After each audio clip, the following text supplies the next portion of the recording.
आरुरुक्षोर्मुनेर्योगम् कर्म कारणमुच्यते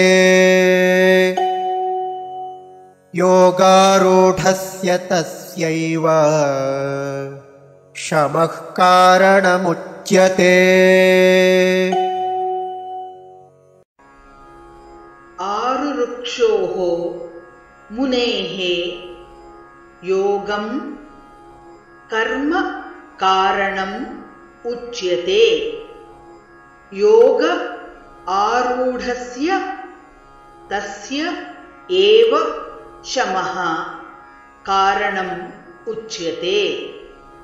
श्रीभगवानुवाच श्रीभगवानुवाच आरुरुक्षोर्मुनेर्योगम् आरुरुक्षोर्मुनेर्योगम् कर्म कारणमुच्यते कर्म कारणमुच्यते योगारूढस्य तस्यैव योगारूढस्य तस्यैव शमः कारणमुच्यते शमः कारणमुच्यते आरुरुक्षोर्मुनेर्योगं कर्म कारणमुच्यते आरुरुक्षोर्मुनेर्योगं कर्म कारणमुच्यते योगारूढस्य तस्यैव शमः कारणमुच्यते